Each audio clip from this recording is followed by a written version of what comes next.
विराट तुम्हें कहीं भी लाए ले जाए, मुझे उससे कोई फर्क नहीं पड़ता। सही फर्क पड़ता है पाकी दीदी, फर्क तो पड़ता है।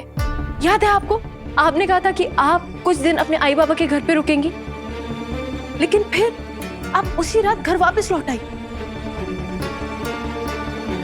एक्चुअली आपको चिंता हो रही थी, आपको ये चिंता सता रही थी कि विराट सर और मैं अकेले साथ होंगे।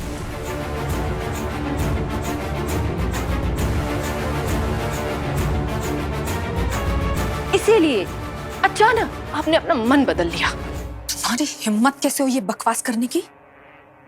मुझ पर कीचड़ उछालने से तुम पर लगे दाग नहीं धुलने वाले। सही, और अपनी गलती से सबका ध्यान हटाने के लिए तुम मुझ पर ऐसे घिनौने इल्जाम मत लगाओ। मैंने ना पाकी दीदी कहीं पढ़ा था कि इंसान दुनिया में किसी से भी झूठ बोल सकता है, लेकिन खुद से झूठ नहीं बोल सकता। लेकिन आज आपने तो वो बात भी झुठला दी।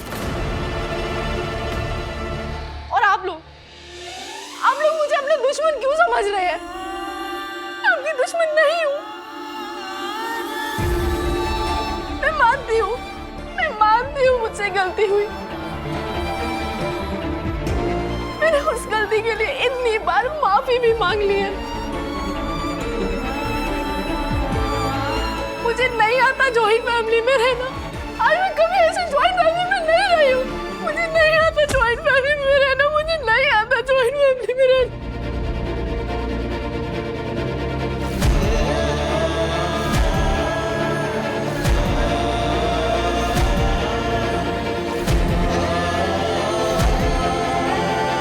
मुझे सच में नहीं आता।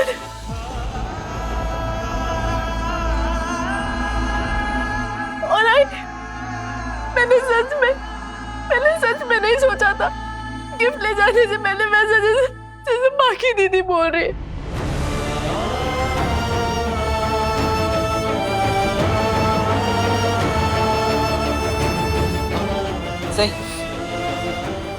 सही वहीनी, उठ जा बड़ा, सही उठ जा। वहीनी रोना बंद कीजिए प्लीज। उठ जा बेटा, वहीनी प्लीज उठ जाइए। पुस्तक आइए वहीनी, आइए उठ जा। आराम से। रोते नहीं बच्चा, नहीं। आई मैंने सच में नहीं सोचा। चुप हो जा। नहीं नहीं, रोते नहीं बच्चा। तुम बहादुर लड़की हो ना, बहादुर लड़कियां रोती नहीं है। तुम ही टूट जाओगी तो फिर कैसे होगा? करिश्मा, पानी लेके आओ बेटा। हाँ काकू। तुम्हें कॉलेज जाना है ना, बिल्कुल नहीं रोना। वहीनी पानी पी लीजिए।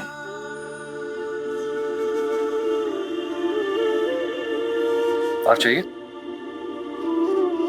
मोहित, एक काम करना बेटा, सही को कॉलेज ले जाओगे और जब तक ये शांत नहीं हो जाती वहीं पर रहना। जी काकू। रोना नहीं। मस्त मस्त। ए जंगली मुलगी, ये तेरे जैसे घड़ियाली आंसू हम नहीं बहा सकते, हमें आता ही नहीं है। लेकिन इसका मतलब ये नहीं है कि हमें बुरा नहीं लगा है। अपनी हरकत पर शर्मिंदा होने की बजाय तू हम पर इल्जाम लगा रही है। चुप। अरे इसने तो हमें बुरा बना दिया। अक्सर झूठे लोगों को आंसुओं का सहारा लेना पड़ता है। तुम भी वही कर रही हो। सही, मैंने तो बस सबको सिर्फ सच बताया है, और मुझे सच के बदले क्या मिला? तुम्हारे ताने, बेइज्जती। मुझ पर झूठा इल्जाम मत लगाइए पाखी दीदी। झूठा इल्जाम?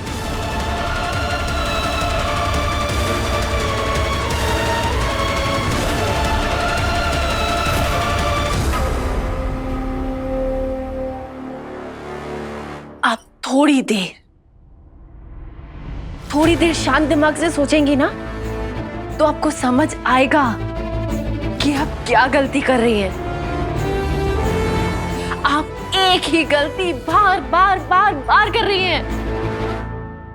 मेरे और विराट सर के बीच में आने की गलती।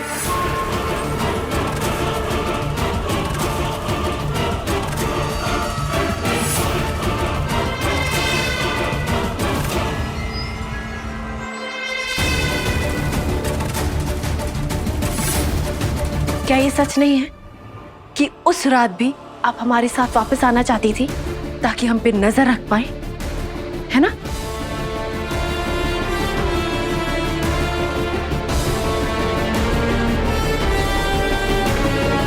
क्या मैं तुम्हारे साथ आई? नहीं ना। वापस आते वक्त भी तुम तो अकेली आई थी ना। तब तो तुमने अपने पति के साथ अच्छे से वक्त बिताया होगा। लेकिन आपने बातों बातों में कह दिया था ना कि आप अकेली वापस आएंगी। आपको क्या लगता है पाखी दीदी, मुझे आपकी ये हरकतें समझ नहीं आती, नजर नहीं आता? आपके इरादे नजर नहीं आते?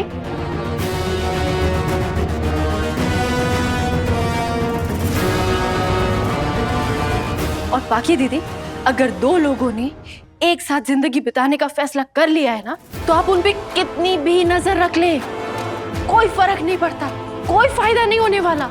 और वो तो आपकी किस्मत अच्छी है कि विराट सर और मेरे बीच ऐसा कोई रिश्ता नहीं है।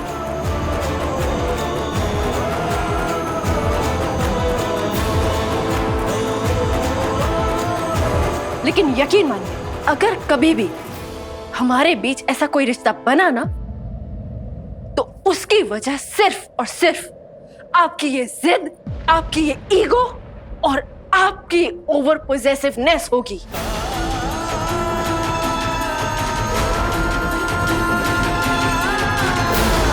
कहीं ऐसा ना हो पाखी दीदी कि आपकी वजह से मैं और विराट से करीब आ जाए।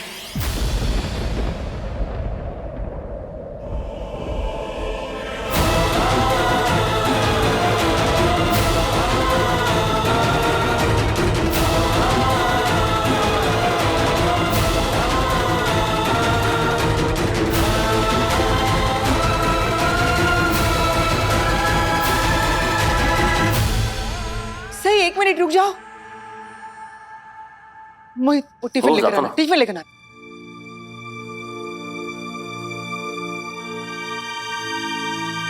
सही, सुनो ना, मैं मायके जा रही हूँ। आए मेरे बाबा की तबीयत थोड़ी खराब हो गई है। सही, मैं जो कुछ भी बोलूंगी तुम सुनोगी। जब तक मैं वापस ना लौटूं, तुम अपने गुस्से पर थोड़ा काबू रखोगी। Please please please.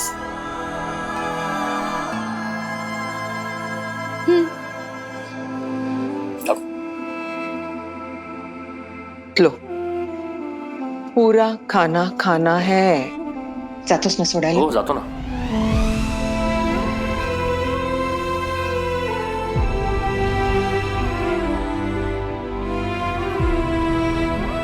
चलो वही नहीं, ये तो मैं।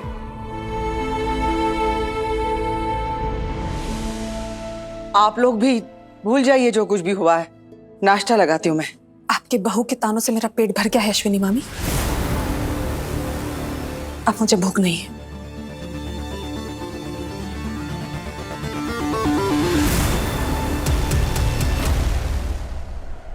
पत्र लिखा। नीनाद, ओमी, सोनाली, समझाओ इसे।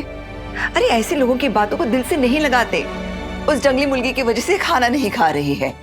उसे अहमियत ही कौन देता है इस घर में? फिर भी उसे इतनी अहमियत तो मिलती है ना बड़ी मामी, कि वो मुझे कुछ भी बोलकर चली जाती है और कोई भी उसे नहीं रोक पाता।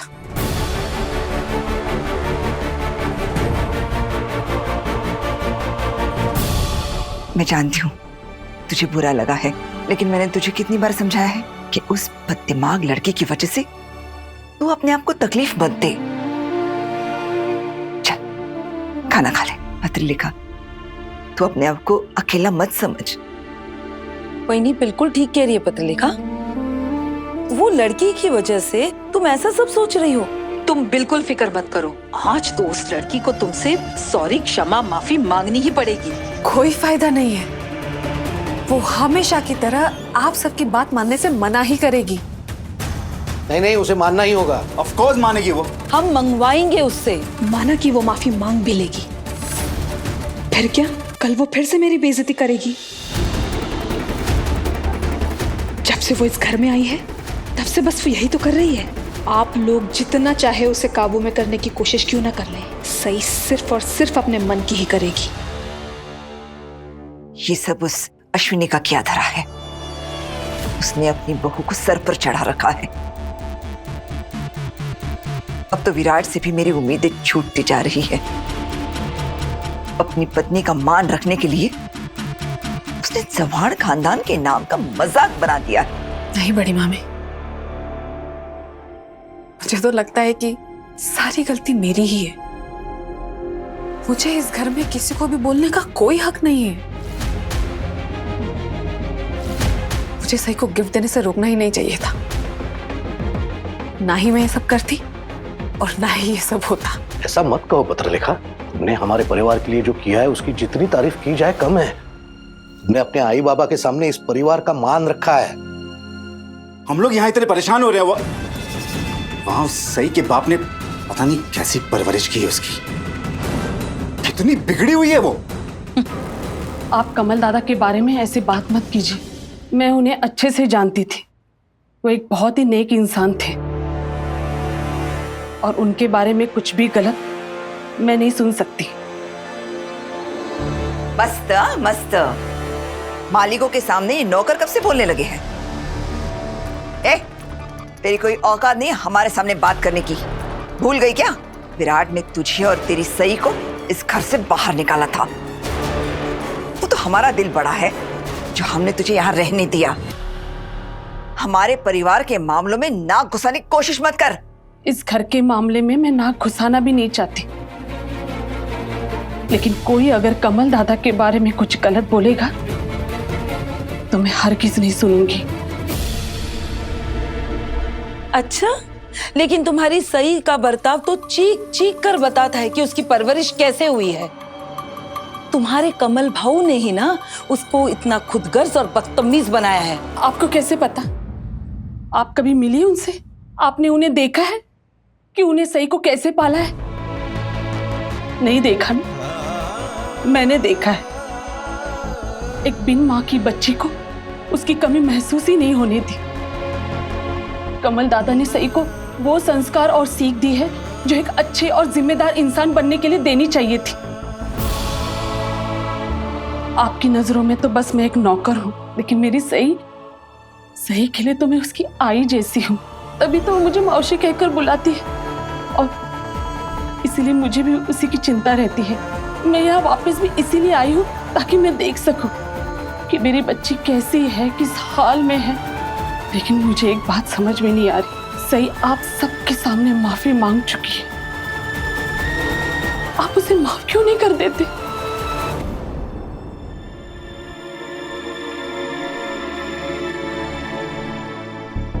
हमें पता है सही ने क्या किया है उषा मौसी। वैसे भी आपको चाहकर भी सही की गलती कभी नजर नहीं आएगी।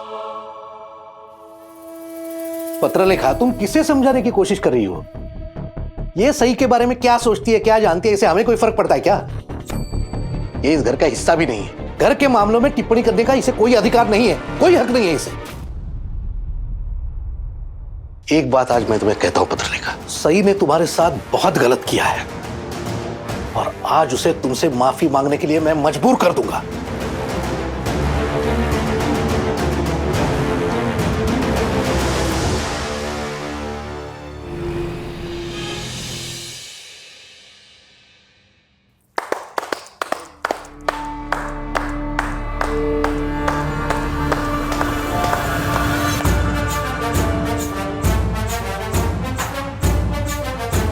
मेरे आते ही आप लोग ताली क्यों बजा रहे हैं? लोग तो ताली उनको देख के बजाते हैं ना, जिनको देख के खुशी होती है। और मुझे पूरा यकीन है आपको मुझे देख के तो कोई खुशी नहीं हुई होगी, तो फिर क्यों? क्योंकि तुमने वापस आके हमें और एक बार बेइज्जत होने से जो बचा लिया।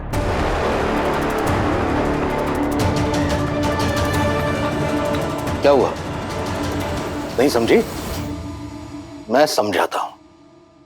पिछली बार तो तू पुलकित के घर गई थी भागकर, रात भर वहीं रही थी, तो हमें लगा आज भी कहीं भागकर चली न जाओ। मैं भागने वालों में से नहीं हूँ बाबा।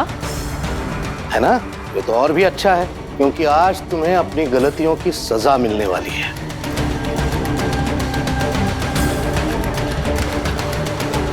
और उम्मीद है कि सजा से भी नहीं भागोगी। अब मैंने कौन सी गलती कर दी जिसकी सजा आप लोग मुझे देना चाहते हैं? मस्त मस्त। तेरी गलतियां गिनते बैठेंगे तो रात से सुबह और सुबह से अगली रात हो जाएगी। जो बकवास तू पत्रलेखा के साथ करके गई है ना, उससे वो बहुत नाराज है। मक्का है, इतना बुरा लगा है बेचारी को। अरे खाना खाना तो दूर, इसने पानी की एक बूंद तक नहीं ली है। सोनाली मामी, आप प्लीज रहने दीजिए। आप मेरे बारे में से कुछ भी मत बताइए। देखा, अभी भी ये यही चाहती है कि इस घर की शांति बनी रहे। हम सब इस बात को नहीं बढ़ाए। ये बात तूने शुरू की थी, इसलिए खत्म भी तू ही करेगी। चल, हाथ जोड़कर माफी मांग पत्रलेखा से।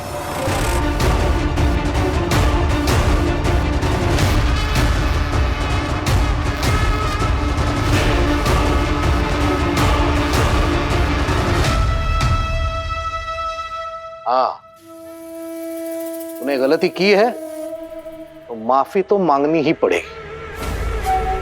चल, पत्रलेखा से माफी मांग। मैं किसी से माफी नहीं मांगने वाली।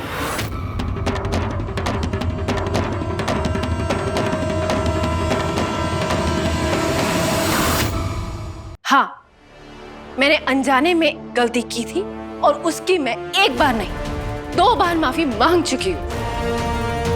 एक बार बाकी दीदी के घर पर और एक बार आज सुबह कॉलेज जाने से पहले। अब मैं फिर से माफी नहीं मांगूंगी। बड़ी मामी निनाद मामा, आप इसे माफी मांगने को कह ही क्यों रहे हैं? माफी गलती के लिए मांगी जाती है और गलतियां अनजाने में होती है, लेकिन सही ने जो किया है वो सब जानबूझकर किया है।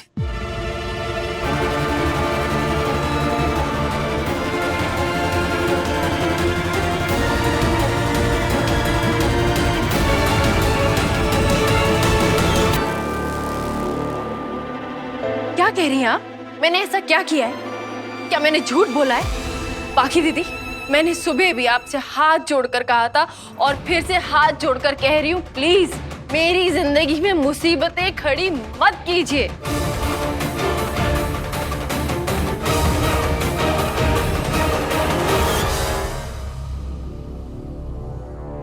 तुम्हारी जिंदगी में ऐसी कौन सी मुसीबत आ गई सही? बताओ जरा, हमें भी तो पता चले, क्योंकि जहां से मैं देख रही हूँ तुम्हारी तो हर इच्छा पूरी कर दी जाती है। तुम्हारा पति हर वक्त चट्टान की तरह तुम्हारे साथ खड़ा रहता है। अश्विनी मामी तुम्हारे खिलाफ एक शब्द नहीं सुन सकती, और जब कोई तुम्हारी मन की नहीं करता है तो तुम तो विराट के पास चली जाती हो शिकायत करने। और विराट वो तो जैसे तुम्हारी हाथ की कठपुतली हो गए।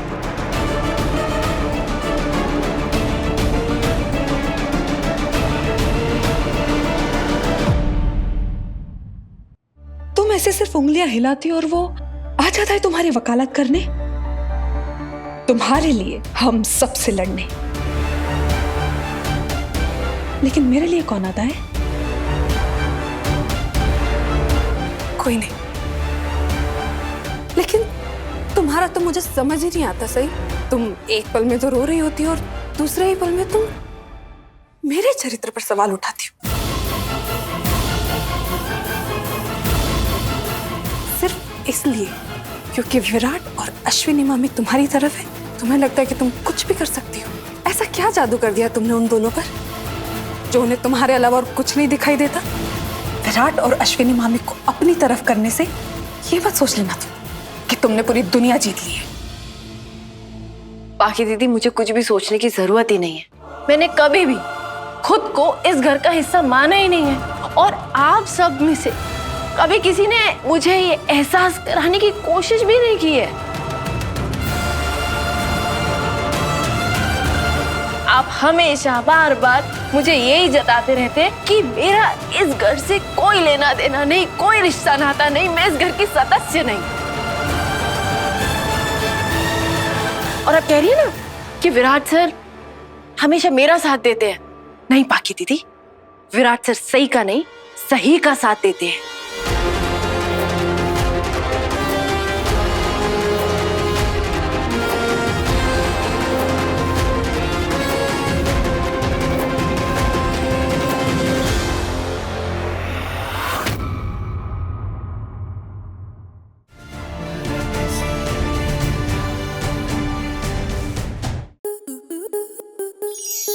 स्टार प्लस के ऐसे ही और बेहतरीन लम्हे देखने के लिए सब्सक्राइब करें हमारे YouTube चैनल को।